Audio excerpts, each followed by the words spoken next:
Lekin Portugaliya podshohi men helg'u Andalusga musulmonlar ekan, Muhammadni qabrisidan tortib chiqib, uni Qudusga tegishiman deb men kechini tushimda 4 xalifani ko'rdim. Bu 4 xalifa bizning sultonimizga "Ey Selim, payg'ambarni qo'g'da" deb qo'shliq nido qildi deydi. Sen bizni ilgari kim bilan birga deb o'ylayding? Men har vaqt Alloh bilan birga degan bu javobni berdim.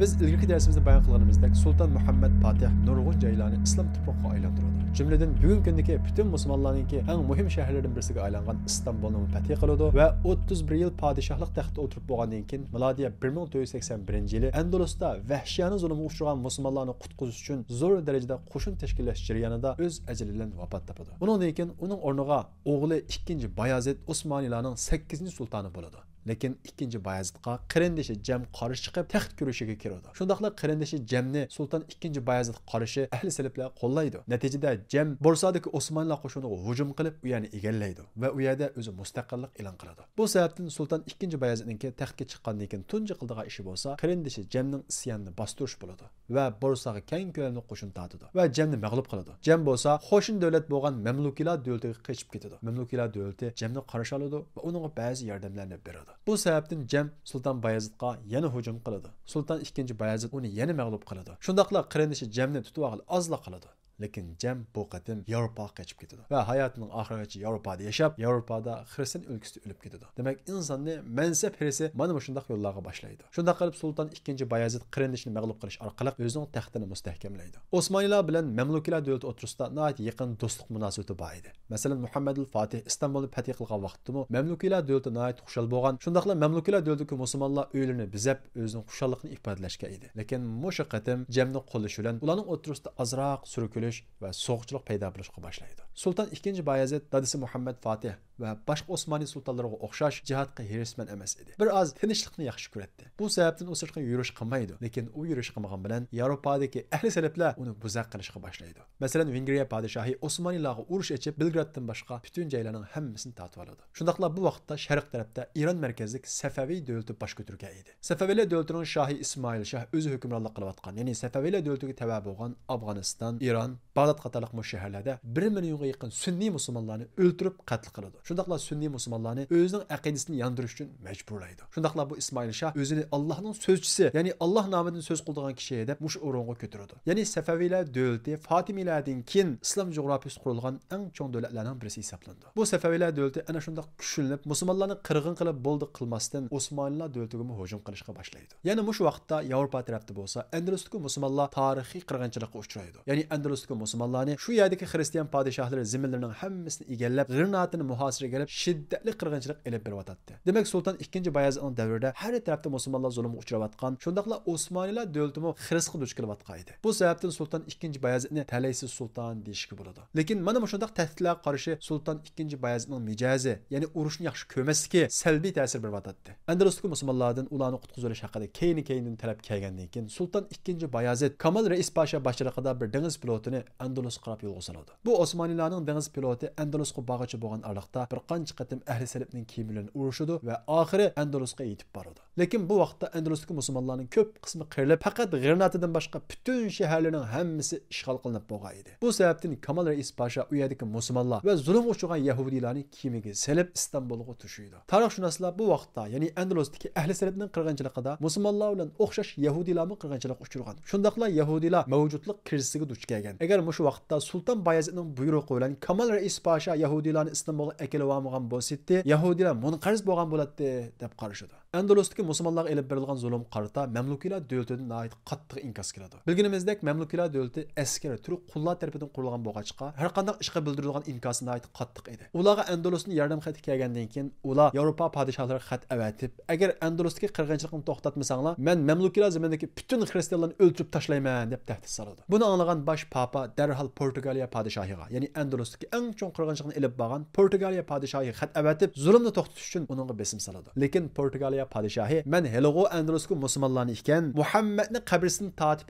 chiqib uni Qudusga tegishiman deb mana mushundaq javob qaytardi. Shunda qilib milodiya 1992-yili Qishtala podshohi Fornado 3-boshliqidagi qo'shin eng oxirgi musulmonlarning shahri bo'lgan G'irnatini ishg'ol qilib, Andalustagi musulmonlar tarixiga xotim berdi. Shuning bilan G'irnata musulmonlarning qo'lidan chiqib ketgan va qaytib kelmagan eng burunqi shahar hisoblandi. Mushu yili Istanbulda nihoyat qattiq yatarib, Sepilla, nurulg'an jamilar yiqilib tushdi. Sultan 2-Bayezid mana shunday ofatlar, tahdidlar tufayli davlatni boshqarishdan ojiz keladi. Bu sababdan Osmanlılar davlati tunji qatim Sultan 2-Bayezid davrida keyiniga chekindi. Osmanlılar davlati duch kelayotgan masalalar qarata uni hal qilishdan ojiz kelgan Sultan 2-Bayezidga qarata vazirlar va alohida muhofizachi qism bo'lgan yenicharilar maslahatlash orqali Sultan 2-Bayezidni majburiy taxtdan tushirdi va uning o'rniga istedodli qobil qo'mondan Selimni Osmanlılarning 9-sultoni qiladi. Chunki agar bunday qilmasa, ya'ni 2-Bayezid taxtdan tushirmasa, 2-Bayezid Safaviylardan kelgan tahdidlar oldidan ojiz qilyotdi. Ahli salaflar oldidan ojiz qilib, ba'zi zamonlarni qo'ldan berib qo'yotdi. Bu sababdan yenicharilar va vazirlar maslahatlash orqali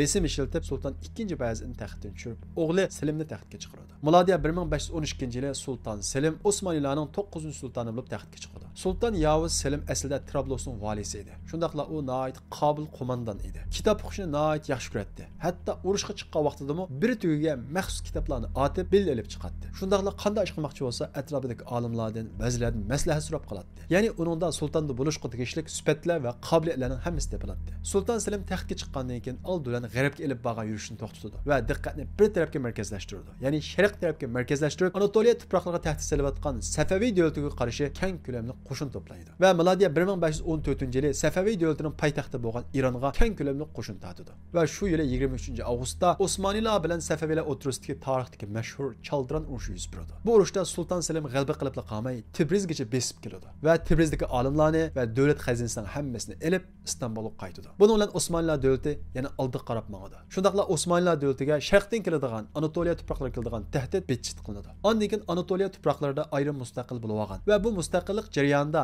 Mamluklar bilan ittifoq tuzib olgan Dulqodir o'g'illari qarshi qo'shin tortdi va Dulqodir o'g'illarini tezlikda mag'lub qilib, ularning zaminini burunqi o'xshash Osmanlılar zaminiga tava qiladi. Mana shu Dulqodir o'g'illari bilan bo'lgan urushda Mamluklar bilan Osmanlılarning o'rtasida tunjulib so'g'uqchilik va to'qinish paydo bo'ladi. Chunki Dulqodir o'g'illarining o'rni bo'lsa, Mamluklar bilan Osmanlılarning o'rtasida edi. Lekin Sulton Yavuz Selim ularni mag'lub qilib, o'zining zaminiga qaytadan qo'shib olgan. Bu oraliqda Mamluklar bilan to'qinishga kirib qolgan. Shundaqla uzun o'tmay Mamluklarningki Safaviylar bilan birlikda Osmanlılarga qarshi ittifoq tuzganlik xabari Sulton Yavuz Selimga yetib keladi. Shundaqla shu vaqtning o'zida Portugaliyadan dengiz qo'shini Qizil dengiz orqali Madinaga, ya'ni Yanbu shahriga, ondan keyin Madinaga hujum qilish uchun keng ko'lamli qo'shin tortdi. Ularning maqsadi bo'lsa, biz yuqorida o'tgandek, Portugaliya podshohi Madinaga hujum qilib, payg'ambarimiz Muhammad alayhisalomning qabrisidan ilib Qudusga tegishli planlagan edi. Bu xabarni anglagandan keyin Sulton Yavuz Selim darhol Mamluklar podshohiga xat avatdi. Chunki Suriya zamin orqali ularning oldini to'siya oldi. Mamluklar podshohi Gansog'ri bu xabarni anglagandan keyin darhol dengiz piloti tayyorlab Portugaliya podshohining oldini to'smoqchi bo'ladi. Lekin bu urushda Mamluklar mag'lub bo'ladi. Portugaliya va Ispan qo'shini bo'lsa Madinani maqsad qilib ilgilab mengayverdi. Bu ahvol Sulton Yavuz Selimni nihoyat endishaga soladi. Chunki ularni oldin to'say desa, cho'qim Mamluklarning zaminidan o'tish kerak edi. Mamluklarning zaminidan o'taman desa, Mamluklarning to'qinishib qoladi. Bu sababdan qanday qilishni bilolmay nihoyat endishalandi. Bilganimizdek Sulton Yavuz Selim nihoyat kitobxo'mar odam edi. Shundaqla uning bir kitob deshi bor edi. Doim kitobni birga o'qiydigan, shundaqla kitobni muzokaralashadigan Hasanjon ismli bir yaqin do'sti bor edi. Sulton Yavuz Selim bu Hasanjon bilan har kuni at deganda tong saharda kitob o'qiydi. Bir kuni Hasanjon Sulton Yavuz Selimning qishig'i at deganda kelmay kechikib keladi.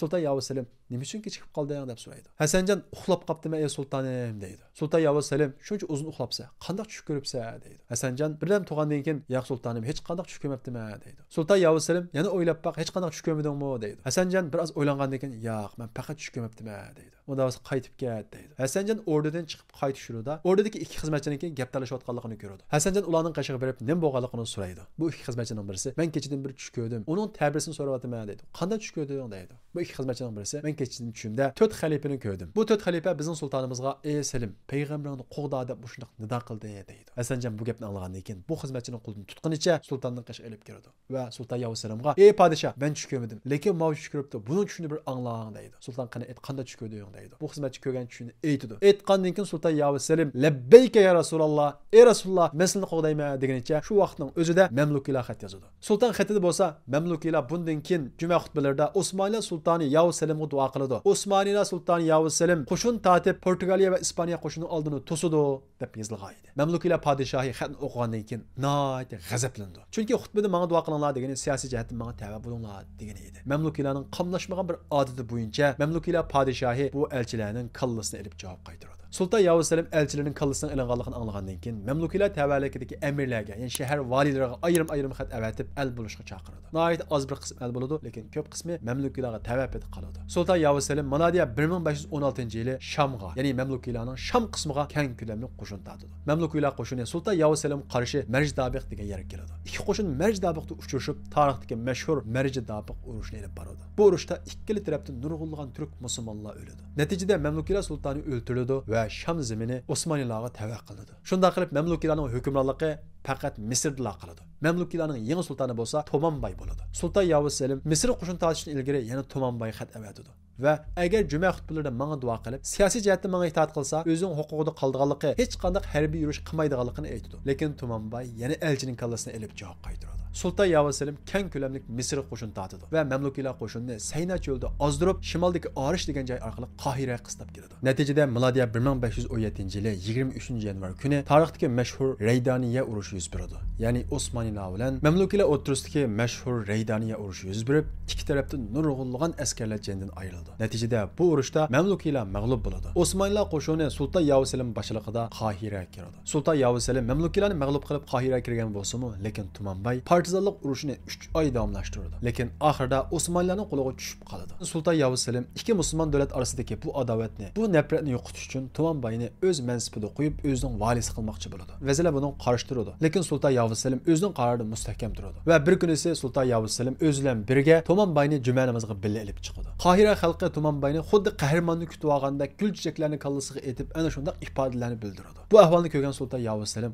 qarordan yanadi. Chunki Sultan Yavuz Selim agar Tumanbayni yana o'z o'rniga qo'ysam, isyon qilib yana arvoldi ekan deb uni o'limga hukm qiladi. Shunday qilib milodiya 1517-yili 266 yil hukm surgan mamlukiylar davlati tarixga aylanib Sham va Misr Osmanlılar davlatiga tava bo'ldi. Sultan Yavuz Selim Osmanlılarning eng kuchli podshohi deb ataladi. Buning sababi bo'lsa, mamlukiylar dunyoda nurg'unlagan davlatlarni mag'lub qilgan, hech kim oldida turolmagan, Mo'ng'ullarni chekindirgan va birdan-bir Mo'ng'ullarning o'tir shahar kirishini to'sab turgan kishilar edi. Ana shu Mo'ng'ullarni mag'lub qilgan kishilarni Sultan Yavuz Selim mag'lub qilgan edi. Bu sababdan Sultan Yavuz Selim Osmanlılarning eng kuchli sultoni deb ataladi. Shunday qilib Osmanlılar zamaniga Sham, ya'ni hozirgi Suriya, Misr, Makka, Madina, ya'ni Hijaz rayonlarining hammasi tava bo'ladi. Shundaqla Makka, Madina va Hijaz rayonlaridagi amirlar Osmanlılarga sadoqatni bildirdi va Amanatul Muqaddasiya deb atalgan Payg'ambarimiz Muhammad alayhisolamning ko'ngligi qilichga o'xshash mushhurmatlik narsalarni Sultan Yavuz Selimga avatib berdi. Sultan Yavuz Selim u yerning amirlarini, valilarini o'z o'rniga qo'ydi. Sultan Yavuz Selim ana shunda islom jug'rofiyasining ko'p qismini o'ziga tava qilib birlashtirib bo'lgandan keyin u hal qilmasi bo'lmaydigan bir masala bor edi. U bo'lsa-mu xalifa masalasi. Bilganimizdek, mamlukiylar bosh ko'targandan keyin Abbosiylar yo'q, yiqilib bo'lgan, islom dunyosi xalifasiz qolsa bo'lmaydi. Bu sababdan mamlukiylar Abbosiylarning bir avlodini tepib akilib, oshni xalifa qilib chiqarib, uningdan sultonlik unvonini olib, xalifani mana bu shunday shakli jihati davomlashtirib kelgan edi. Mamlukiylar yiqilgandan keyin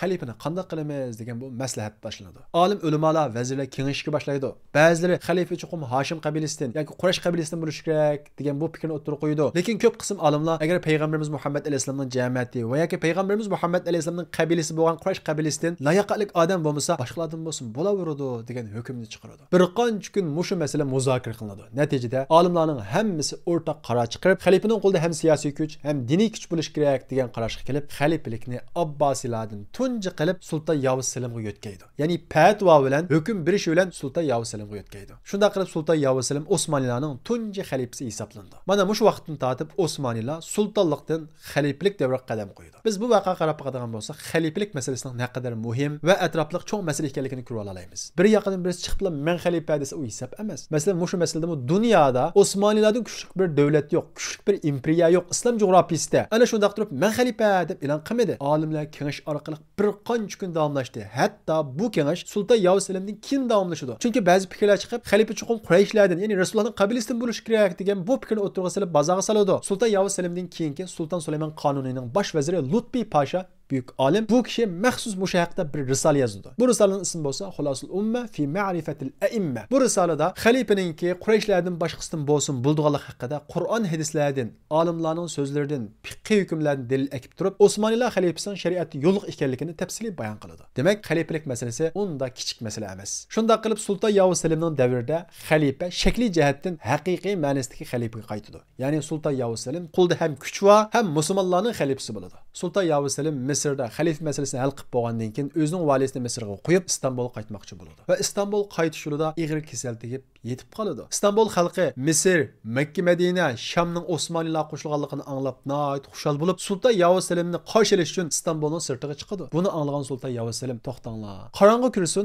kishilar uyga kirib kelsin, ondan keyin kirayli. Chunki biz hozir kirsak, kishilarning bizlar gullarni etishi va qizg'in qarshi olish natijasida bu g'albalarning hammasini o'zimizdan ko'rib qolamiz. G'alba Allohdan, biz faqat safar qildik. Bu bizni cho'ngchilikqa, kibrlikka boshlaydi. Bu sababdan Istanbulga kechida kiramiz deb askarlarning hammasini to'xtatdi va o'zi ana shu Istanbulga kirmasdan saqlagan yo'l ustida vafot topdi. Bundan biz Sultan Yavuz Selimninki naqadar iymonli, ixlosmand kishi ekanligini ko'rib olamiz. Shunda qilib Sultan Yavuz Selim milodiy 1520-yili 50 yoshida vafot topdi va Istanbulga keltirilib dafn qilindi. Bilganimizdek Sultan Yavuz Selim meli diyanat jihatda bo'lmasin, meli ilmiy jihatda bo'lmasin, meli askariy jihatda bo'lmasin, nihoyat yetishgan qo'mondan edi. U nega mansa bir tugiga maxsus kitibini otib bilmagatdi. U oxirgi nafasini elayotgan vaqtida uning yaqin do'sti Hasanjon, "Ey sultonim, endi Alloh bilan birga bo'ladigan vaqtingiz keldi" deydi.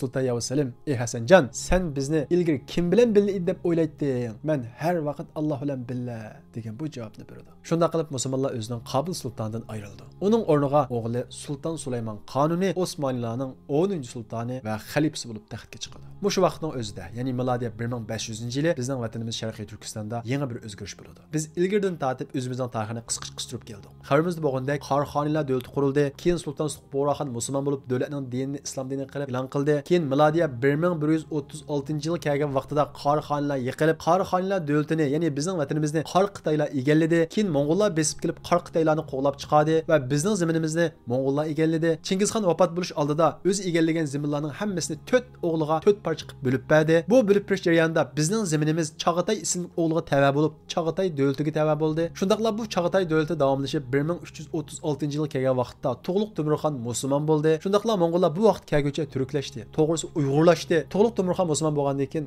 Kucha va Turpandagi buddistlarni musulmon qildi. Ya'ni musulmon bo'lishiga sabab bo'lib, Sulton Suqboraxondan keyin tunji qatim bizning diyorimizda islom taqatgan, kishilarning musulmon bo'lishiga sabab bo'lgan kishiga aylandi. Shundaqla Tug'luq Temurxonning davrida va undan keyingi davrda Temur davlatining ta'sirida nurg'unlagan vayronchilikqa uchirdi. Milodiy 1500-yilga, ya'ni shu Sulton Yavuz Selimning davri kelgan vaqtida Chag'atay davlatidan xon bo'g'idek, sulton bo'g'idek odam chiqmadi. Bu sababdan vazirlar o'rtasida ichki urush, taxt kurish yuz berdi. Bu ichki urushda g'alaba qilgan kishi bo'lsa Said Xon bo'ldi. Said Xon Yakan kirgandan keyin milodiy 1514-yili 3-oyning 30-kuni Yakanni poytaxt qilib Saidiya davlatini e'lon qildi va bu davlatning bayrog'ini nuqtranda 3 burjakli qilib o'ttirga La ilaha illalloh degan bu xat yozildi. Bundan biz Saidiya davlatining tipik Uyg'ur islom davlati ekanligini ko'rib olamiz. Shundaqla Saidiya davlati davlat dinini islom deb e'lon qiladi. Davlat tilini Fors tili deb e'lon qiladi. Chunki madrasalardagi darsliklarning 70% Forscha edi. Sulton Said Xon nihoyat dindor, taqvodor kishi edi. U taxtga chiqqandan keyin 10 yil bojni bekor qiladi. Sulton Said Xonningki zamini, ya'ni Saidiya davlatining zamini oxirgi davrga kelgan vaqtida Yatsu, To'qmoq, Tibet, Kashmir, Qumul va Badaxshongacha kengaydi. Xalq shu darajada aminlik va bayashatlikqa cho'midiki, bir odam safar qilmoqchi bo'lsa, ya'ni xil uzun safar qilmoqchi bo'lsa-mu, hech qanday osh uzuq olmay, mana shundoq safar qilgan holat keladi.